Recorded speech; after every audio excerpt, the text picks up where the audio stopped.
Pour ne rater aucune de nos vidéos, n'oubliez pas de vous abonner et d'activer la cloche. Le patron du Rassemblement national Jordan Bardella est lancé dans une opération séduction auprès du patronat. Ces dernières semaines, il a pu rôder son discours pro-business lors de plusieurs auditions devant les organisations patronales, dont le MEDEF le 18 avril dernier, en tant que tête de liste aux européennes. Sa capacité à gagner en crédibilité auprès des acteurs économiques dépend aussi la consolidation de sa percée sondagière chez les retraités et les classes supérieures. Alors le réflexe de gauche, c'est un peu de se dire « ouais, le capital est toujours prêt à confier les clés aux forces fascisantes ». Mais en fait, c'est un peu plus compliqué. Le RN a du mal à s'installer chez les représentants patronaux qui le considèrent comme un parti de gros nuls en économie. Alors comment le parti s'y prend-il ?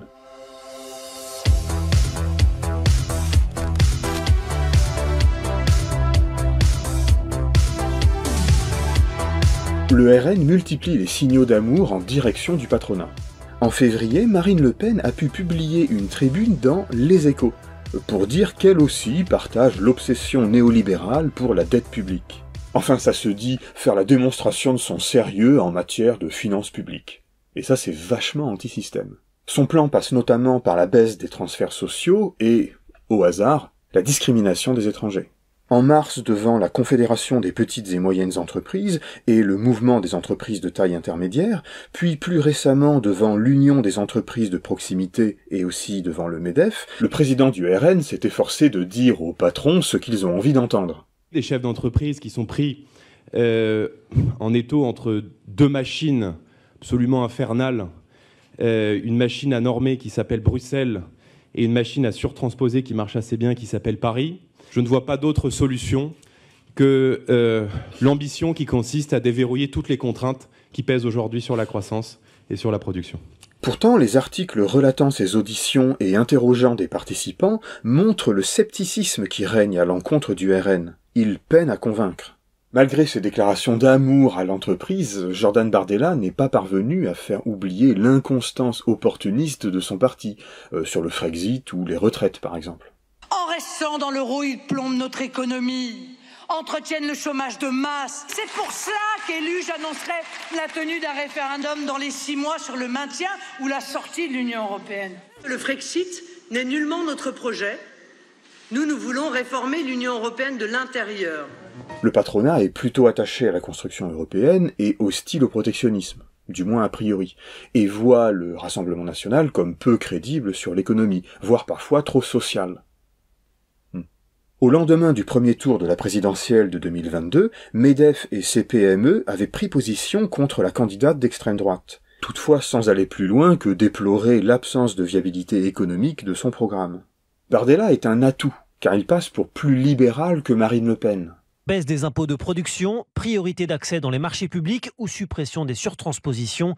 Face à un parterre de grands patrons, souvent hostiles au programme économique du Rassemblement national, Jordan Bardella est en opération séduction et délivre un discours pro-business. Mais la mesure phare de permettre aux patrons une augmentation de 10% du salaire net en échange d'exonération de cotisations sociales patronales est en fait accueillie plutôt froidement.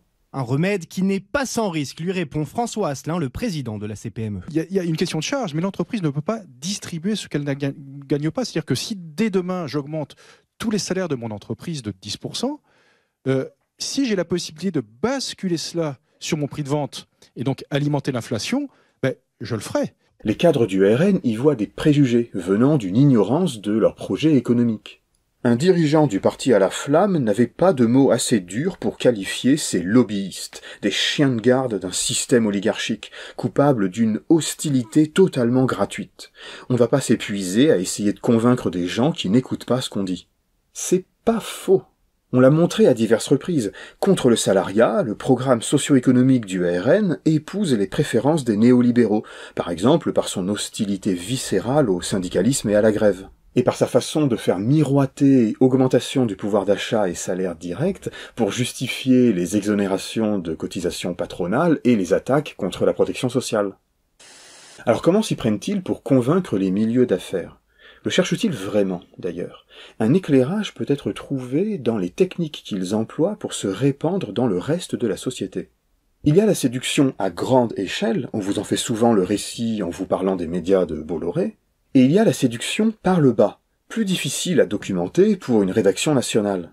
Les cadres du RN quadrillent le terrain, inaugurent les foires, écument les vides-greniers, visitent les EHPAD, participent à des soirées loto, etc., etc.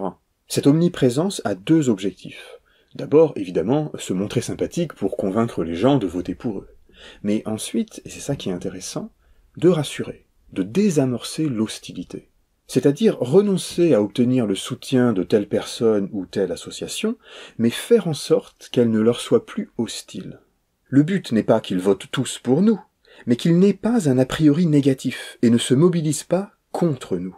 Explique Kevin Pfeffer, député RN en Moselle. Il s'agit simplement de neutraliser toute une partie de la population. Faire que les gens ne vous pourrissent pas un événement, ou qu'un maire ne vous embête pas pour accéder à une salle, etc., etc. Un proche de Marine Le Pen résume ainsi les choses. Aux européennes, il faut réunir notre socle, et s'adresser à des gens qui nous regardent avec des points d'interrogation dans les yeux. Ils ne voteront peut-être pas pour nous maintenant, mais on aura posé des pierres dans leur jardin. Il y a donc en fait trois catégories. Les gens à attirer pour les élections proches, les gens chez qui on plante des graines qui germeront plus tard, et les gens qui ne voteront jamais RN, mais qu'il s'agit de neutraliser, de faire passer de l'état de hostile à l'état d'indifférent. Concrètement, ça peut se traduire au moment d'un deuxième tour par des gens qui, au lieu de voter pour votre adversaire pour vous faire barrage, se contentent de s'abstenir. Et force est de constater que le patronat est toujours réticent à parler du Rassemblement national. Des applaudissements timides et un accueil poli. Au MEDEF, Jordan Bardella a enfilé son costume pro-business pour rassurer les patrons. Le RN se sait populaire chez les très petits patrons, mais il est agacé par la surdité des représentants du patronat. Il cherche donc non pas à les convertir, mais au moins à s'attirer leur tolérance, à les neutraliser, à les rendre neutres. On m'a fait savoir que je devais rassurer les milieux économiques dans le cadre de cette campagne européenne. C'est dit sur le ton de l'autodérision, mais c'est très précisément sa méthode. Alors pour rassurer, le RN passe par de nombreux canaux. Et d'abord, son entrée massive en 2022 à l'Assemblée en a fait un partenaire naturel pour les nombreux lobbies qui veulent influencer la loi. Le groupe parlementaire du RN devient alors un lieu de communication privilégié avec le monde de l'entreprise. Comment le RN fait la cour au lobby du bâtiment, du tabac ou de la santé? Une enquête du Monde fin 2023 avait montré l'ampleur de ce tissage de réseaux et de services rendus. Ici, avec ce cher Michel-Édouard Leclerc, le vice-président RN de l'Assemblée nationale Sébastien Chenu s'implique beaucoup pour aider Capital et extrême droite à se renifler la truffe. Il faut aussi citer le rôle de l'organisation patronale Éthique, dirigée par Sophie de Menton. Depuis 2017, elle organise des rencontres régulières entre la direction du RN et des grands patrons. Il faut psychanalyser Marianne. Nos hommes politiques eux-mêmes auraient besoin d'une bonne analyse sur leur rapport à la dette, leur culte de la dépense d'État un peu névrotique et leur méfiance envers les entreprises et l'argent. Je trouve que c'est tout à fait vrai. Franchement, et tout le monde partage ça. Ce travail commence à porter ses fruits. Chez les patrons, Marine Le Pen n'est plus un repoussoir, titré Challenge. Ils envisagent l'arrivée du RN au pouvoir comme une hypothèse, peut-être un peu regrettable, mais juste à intégrer dans leur calcul économique, et pas du tout comme une catastrophe nationaliste qu'il faut empêcher à tout prix.